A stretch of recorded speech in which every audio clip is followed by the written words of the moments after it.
안녕하십니까, 박사오입니다.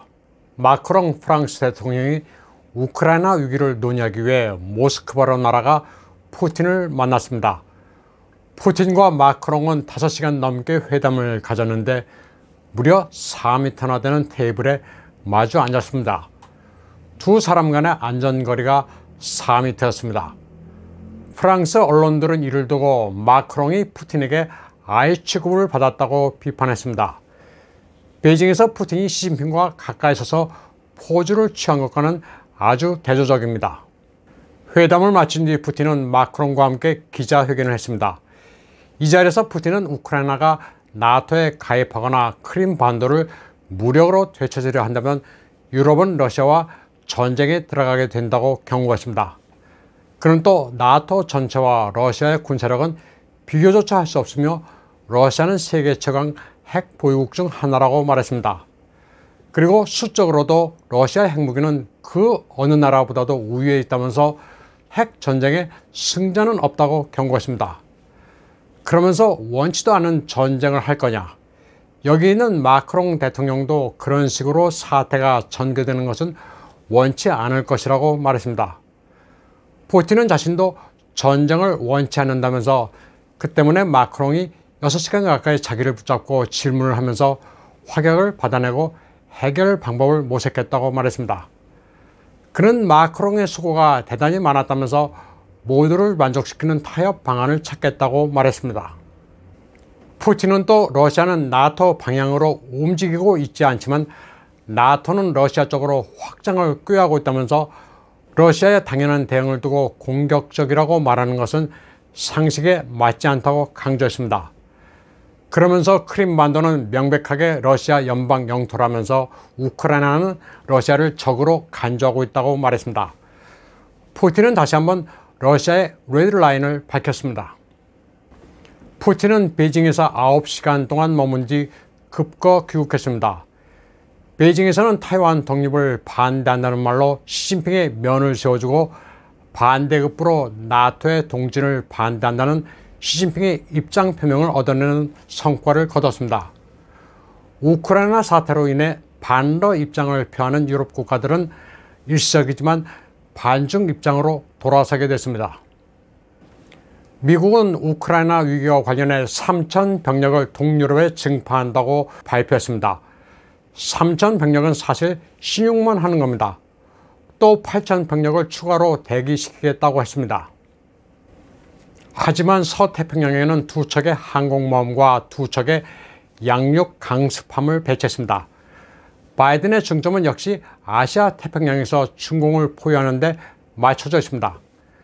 미국은 동맹국들을 결성해 중공을 우선적으로 압박하고 있습니다.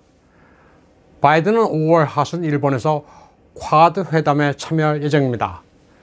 미국은 우선 일본을 끌어들이고 있습니다. 미국과 일본은 2월 7일 트럼프 시절인 2018년 일본 강철 니폰 스틸에 대해 25%의 추가 관세를 부과하기로 했던 것을 취소하기로 합의했습니다. 이에 따라 미국은 4월 1일부터 일본 강철에 대한 추가 관세를 중지합니다. 추가 관세가 없었던 2017년 일본은 179만 톤의 강철을 미국에 수출했는데 트럼프의 조치로 이 수치가 75만 톤으로 줄어들었습니다. 이제 미 상무부의 조치로 미국에 대한 일본 강철의 수출 경쟁력이 회복되게 됐습니다. 미 상무부장 레이먼더는 미일 간의 협의는 중공의 불공정한 관행에 반격하기 위해 맹우를 돕기 위한 취지라고 밝혔습니다. 아시아 태평양에서 또 다른 움직임은 타이완이 일본 후쿠시마산 식품 금수 조치를 해제하기로 한 점입니다. 차이잉원 정통은 직접 나서서 후쿠시마 식품 개방의 필요성을 역설했습니다. 타이완은 미국, 일본, 유럽연합과 함께 세계로 나아가야 한다면서 후쿠시마산 식품에 대해서는 정부가 과학적으로 관리할 테니 국민들은 안심하라고 촉구했습니다. 차이 정통은 3.11 동일본 대지진 이후 일본 후쿠시마 등 5개 현 식품에 대해 10년 동안이나 금수 조치를 취했다면서 이제 그 조치를 해제한다고 발표했습니다. 2년 전 타이완에서는 국민투표에서 700만 명이 후쿠시마산 식품 수입에 반대했었습니다. 그러나 이번에는 차이 총통의 방침에 의사나 야당의 반대도 거의 없었습니다. 친중파인 타이베이 시장 커 원조도 반대 의사를 표명하지 않았습니다. 후쿠시마산 식품 개방은 사실 미국의 의사입니다. 미국, 일본, 타이완이 연합해야 국가가 생존할 수 있다는 명제에 타이완인들이 수긍하고 있습니다. 일본과 타이완 간 협력도 최고조입니다.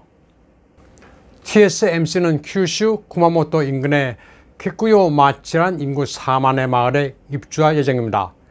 이 일대는 일본 경제 안보의 최전선입니다. 소니 반도체 자회사와 일본 반도체고도 도쿄전자 공장이 있습니다.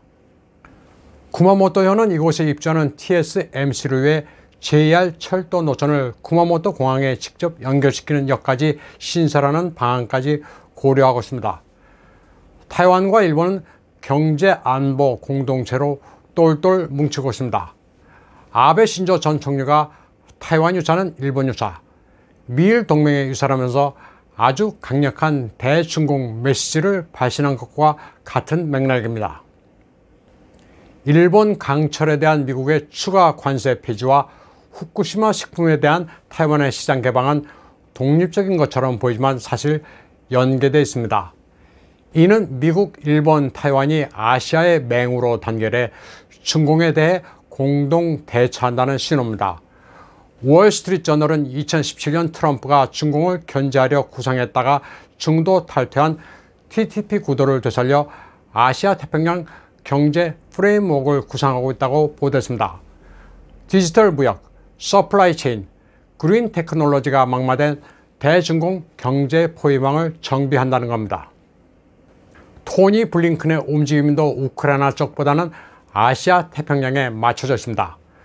블링컨은 2월 9일부터 11일까지 아시아 인도 태평양의 맹우와 회담을 갖습니다.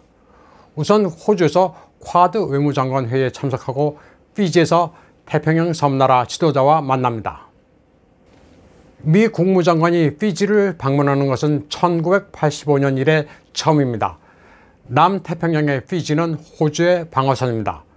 블링컨이 호주, 피지, 하와이를 방문하는 이유는 명백합니다.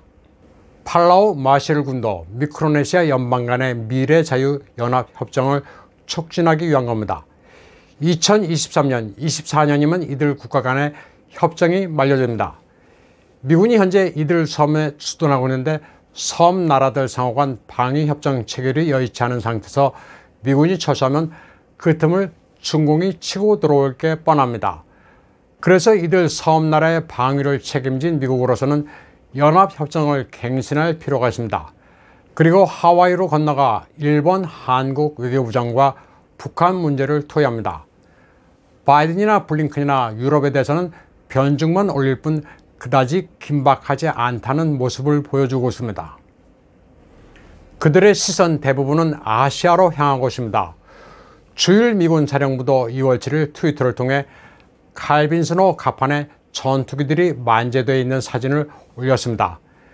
F-35와 F-18, 조기 경보기, 헬기 등 9개 함재기 중대, 총 70대 전투기가 갑판에 도열해 눈이 어지러워 수를 헤아리기도 어렵다는 문구도 올렸습니다.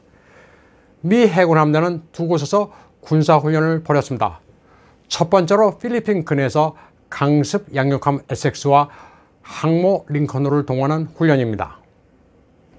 또 한 군데는 일본 난세 제도와 타이완 근처의 미야코 해협 일원입니다. 여기에는 미 해군 강습 양육함 아메리카와 일본 해상자위대 이지스함 콩고 등이 F-35를 동원한 가운데 공대지 공격 훈련을 벌였습니다. 필리핀해와 미야코 해협에서 벌이는 미일 해군 연합훈련은 제1도련을 돌파하려는 중공군을 겨냥한 것입니다.